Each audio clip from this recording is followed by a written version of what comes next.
कुन ठाउँमा छु मलाई केही पनि थाहा थिएन। गुगल म्यापले सदरमुकाम कुस्मा पुग्न 2 घण्टा 45 मिनट देखाएको थियो। रातको 8 बज्न लागेको थियो। म गुगलले देखाएको बाटो पछ्याउँदै हिँड्दै थिएँ।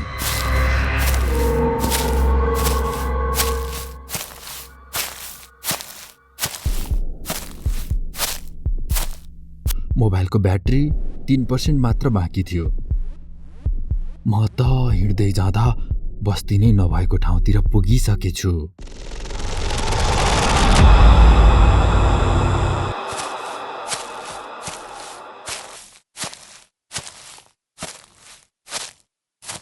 पारीसम्म कुनै घर पनि थिएन। म झसङ्ग भएँ। साँच्चै जङ्गलको बाटो पो रहेछ। चारैतिर रुखहरू मात्र थिए। हे भगवान, ठुलो गल्ती गरेछु। सदरमुकाम पुगेर होटलमा बस्छु भन्दै साथीको घरबाट निस्किनु ठुलो गल्ती भएछ। म काठमाडौँमा जन्मे हुर्केको मान्छे, कहिल्यै गाउँतिर कतै नगएको मान्छे। पहिलोपल्ट पर्वत जिल्लाको कार्कीनेटा भन्ने ठाउँ साथीको बिहेको लागि गएर फर्किँदै थिएँ। दिउँसै सदरमुकाम पुग्नुपर्ने मान्छे बाटो बिराएर एकै ठाउँमा फन्ती घुमेछु। खुट्टा गलेर फतक्कै भएका थिए। मोबाइलको टर्च बाल्न ब्याट्री थिएन। बाटो पनि सानो टोरेटो जस्तो बाटो। अगाडिको डिस्प्लेको प्रकाशमा बल्ल हिँड्दै थिएँ। आँखाले भ्याउन्जेल अग्ला रुखहरू मात्र थिए। सायद ठुलो जङ्गलको बिचमा पो पुगेछु। अलि पर खोला सुसाए जस्तो आवाज सुने। मलाई लाग्यो सायद खोला पनि तर्नुपर्छ होला, पुल छ कि छैन होला। यस्तैमा मैले एकजना बालक रोएको आवाज सुने।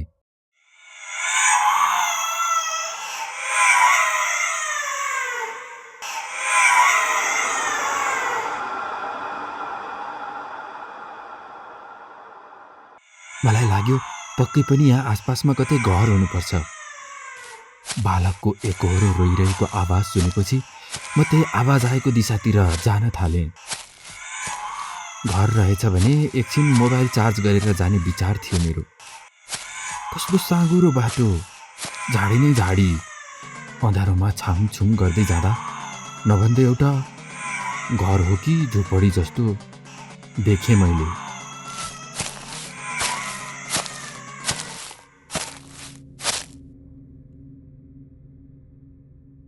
त्यो झोपडी रुखहरूको बिचमा थियो। घरमा बत्ती बलेको थिएन। मलाई लाग्यो सायद मानिसहरू छिट्टै सुतेछन् कि क्या हो। भित्र बच्चा रोइरहेको थियो। बच्चा बाहेक अरू कसैको आवाज नै थिएन त्यहाँ। म घरको आँगनमा पुगेर यसो ढोकातिर हेरेँ। कस्तो अचम्म, ढोका त बाहिरबाट तालचा बन्द गरिएको रहेछ। यस्तो सानो बालकलाई घरभित्र थुनेर अरू सबै कता गयो होलान्। मेरो मनमा कुराहरू खेल्न थाले। अनि ढोका नजिक पुगेर भित्र चियाउन खोजेँ।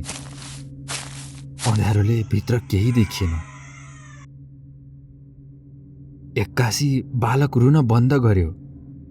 मैले ढोकामा कान लगेर सुन्न थालेँ। भित्र कोहो फुसफुसाए जस्तो आवाज आयो।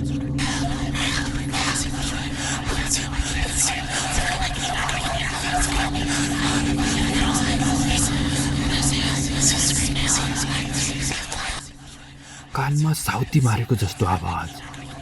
मलाई त अचम्म लाग्यो। सायद भित्र मान्छे छन्, बत्ती निभाएछन् जस्तो पनि लाग्यो मलाई। यसो घर वरपर हेरेँ। म त अचम्ममा परेँ। चारैतिर घाँस, झार अनि रुखहरूको बिचमा घर रहेछ। यस्तो झोपडी रहेछ, छोडेको घर जस्तो छ। म अलि हच्किएँ अनि पछाडि हटेर आँगनमा गएर फेरि ढोकातिर मोबाइलको डिस्प्ले बालेर हेरेँ। ढोकामा खिया लागेको पुरानो तालचा मारिएको रहेछ। तर ढोका खुलेको आवाज आयो।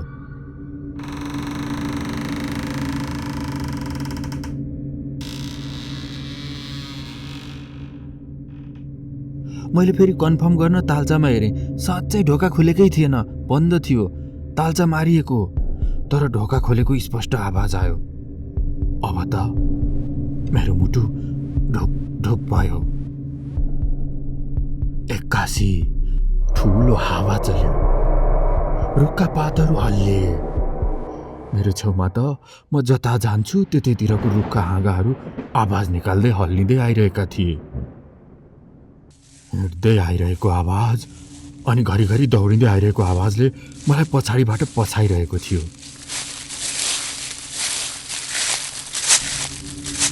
तर आँखा अगाडि कोही थिएन। फर्केर यसो हेर्दा पनि कोही देखिन। हावाको आवाजले कानमा सुसेल्दै केही भने जस्तो थियो। म त भयङ्कर जङ्गलको बिचमा पो छु। अब कता भाग्ने बाटो पनि थाहा थिएन। तर म डरले दौडिन थालेँ। मलाई लाग्यो यो वन सकिएपछि खोला छ, त्यसैले मैले खोलाको आवाज पछ्याउँदै खोला सुसाएको दिशातर्फ भाग्न थालेँ। अँधेरो झमक्क भइसकेको थियो। मोबाइलको डिस्प्ले बल्नै छोड्यो। यसो हेरेको मोबाइल अफ भइसकेछ।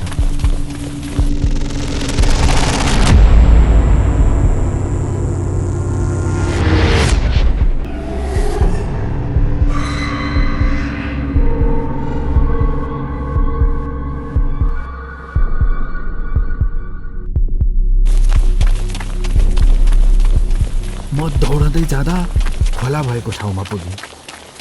डरलाग्दो खोलाको खोज रहेछ। त्यहाँ पुगेर त मलाई अगाडि बढ्नै डर लाग्यो। अनि खास बाटो कता हो पनि मलाई थाहा थिएन। अगाडि त कुनै के को हो, छाया जस्तो देखियो।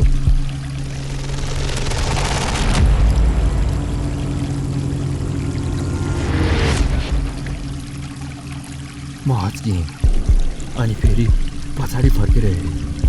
एउटा सेतो मान्छे ठिक मेरो पछाडि मलाई पिछा गरेको रहेछ। हलचल नगरी चुपचाप उभिएको सेतो मान्छे थियो।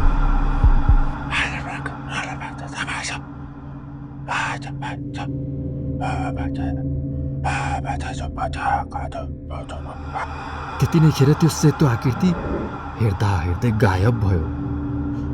म खोलाको पानीमा टेक्दै खोला तर्दै अगाडि दौडेँ।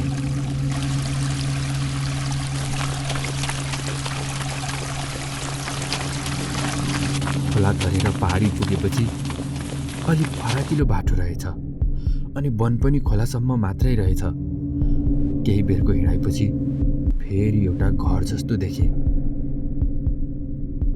त्यो चाहिँ भित्र उज्यालो बालिएको जस्तो देखियो। सायद बत्ती बालिएको थियो होला भित्रबाट। म हस्याङ फस्याङ गर्दै त्यही घरमा पुगेँ। घरको ढोका त्यहाँ पनि बन्द थियो, तर बाहिरबाट होइन, भित्रबाट बन्द थियो। म बाहिरबाट चिच्याउन थालेँ, घरमा को हुनुहुन्छ? घरभित्रबाट एकजना बुजुर्ग लाइट बालेर निस्किए।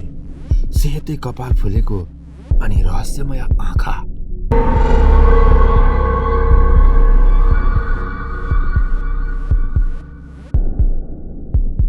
अनि थरथराउँदै भने, को हो बाबु? अनि के काम छ यति राति? मैले भने, हजुरबा, मलाई एकछिन मोबाइल चार्ज गर्न दिनु न, मलाई सदरमुकामसम्म पुग्नु छ, अँधेरो भयो। ती वृद्ध मानिसले मलाई तलदेखि माथिसम्म लाइट बालेर निहालेर हेरे। सायद मेरो भनाइको सत्यता जाँचिरहेका थिए। उनले मलाई घरभित्र आउन सङ्केत गरे। मलाई अचम्म लाग्यो। ती मानिस त्यत्रो घरमा एक्लै बसेका रहेछन् अनि घरभित्र टुकी बालिएको थियो। त्यहाँ त बिजुली नै रहेनछ। मोबाइल चार्ज पनि सम्भव नहुने मलाई थाहा भइहाल्यो। बाजेले माथितिर हेर्दै माथितिर औँलाले देखाउँदै इसारा गर्दै सोधे, तिमी माथितिरबाट आएको हो नि बाबु? मैले भने, हो हजुर।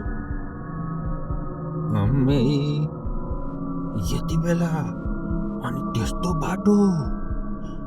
अनि तिमीलाई केही भएन?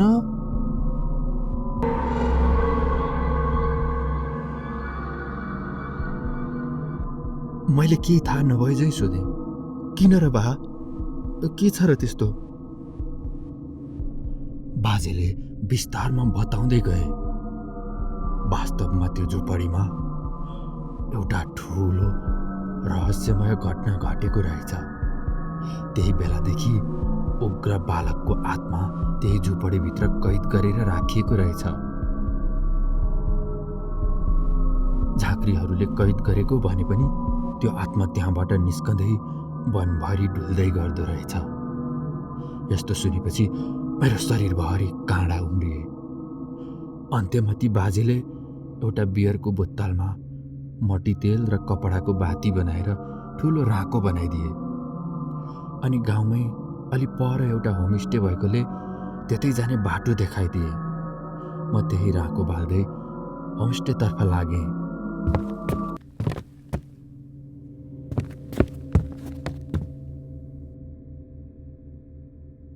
मित्रहरू, मेरो च्यानलको पहिलो कथा हो यो।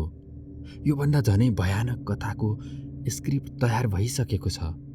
सब्सक्राइब गरेर कथा सुन्न तयार रहनुहोला। कथा सुन्दा कस्तो लाग्यो कमेन्ट बक्समा लेख्न नबिर्सनुहोला। शुभरात्रि।